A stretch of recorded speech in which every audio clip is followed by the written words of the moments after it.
Assalamualaikum warahmatullahi wabarakatuh. Selamat bertemu kembali dalam pembelajaran tematik. Mudah-mudahan kabar kalian hari ini baik-baik semua dan tetap sehat walafiat. Mari sebelum belajar kita berdoa terlebih dahulu di bulan Ramadan ini. Mudah-mudahan apa yang kalian harapkan, yang kalian cita-citakan dijawab oleh Allah Subhanahu wa Ta'ala. Berdoa mulai.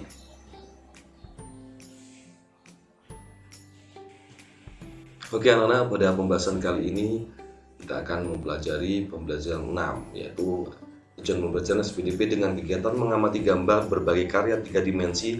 Kalian dapat mengenal berbagai karya 3 dimensi dan membuat gambar rancangan karya 3 dimensi.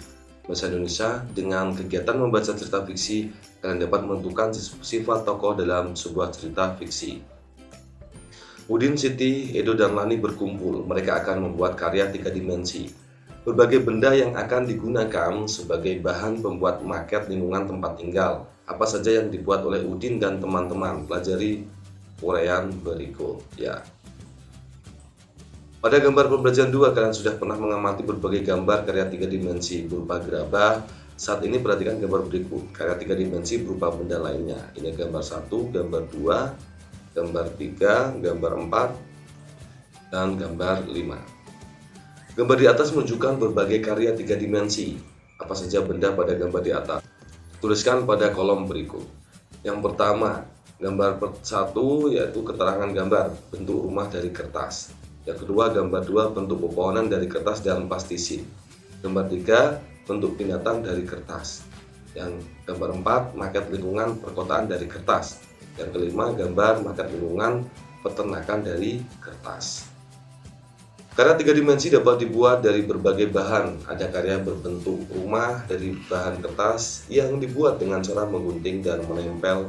Ada karya berbentuk binatang dari bahan tanah liat dan plastisin yang dibuat dengan cara membentuk. Ada karya berupa bentuk meja kursi dari bahan kayu yang dibuat dengan cara digergaji dan disatukan dengan paku. Pada pembelajaran sebelumnya, kalian sudah menggambar benda dimensi mengenai lingkungan tempat tinggal.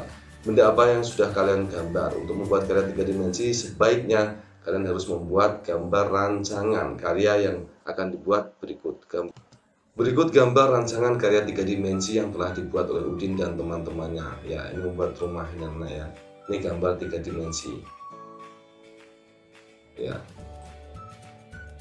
Setelah mereka sebelumnya kalian bisa mencobanya di rumah Nana dengan menggambar seperti ini. Setelah membuat gambar rancangan karya seni rupa 3 dimensi, Udin dan teman-teman membuat karyanya. Berikut langkah-langkah Udin dalam membuat karya 3 dimensi. Menyiapkan alat dan bahan. Yang pertama, membentuk atau membuat bagian-bagian pohon jagung. Ini tentunya bahannya dari plastisin ya. Hasil jadi bentuk bagian-bagian jagung. Oke. Ya, seperti ini. Menyatukan bagian-bagian pohon jagung. Berikutnya yang kelima, karya 3 dimensi berupa pohon jagung sudah jadi ya. Kalian bisa mencobanya apabila punya plastisin ya. Kalau ada tanah liat ya pilih tanah liat. Setelah membuat karya 3 dimensi, Udin dan teman-teman akan mengumpulkan karya-karyanya sebagai bahan membuat maket. Udin dan teman-teman berencana membuat maket lingkungan tempat tinggal berupa rumah pohon. Berikut contoh gambar bentuk rumah sebagai pohon, membuat maket rumah pohon.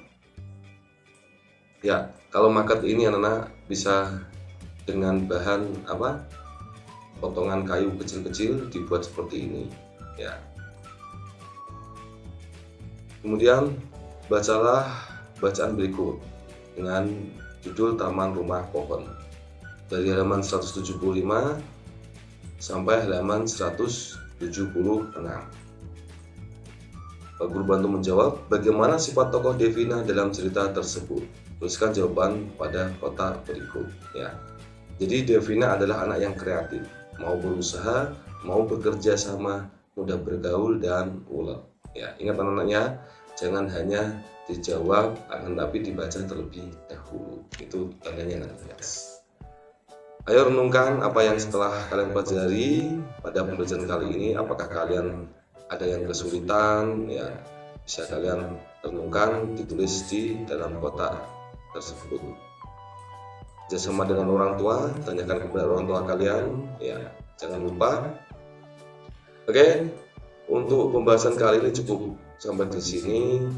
Ya, sampai bertemu di pembelajaran berikutnya tentunya dengan kita ulangan harian. Mudah-mudahan bermanfaat. Apabila ada kekurangan, Bapak mohon maaf. Mari kita akhiri pembelajaran kali ini dengan bacaan hamdalah. Alhamdulillah. Assalamualaikum warahmatullahi wabarakatuh. Salam cerdas.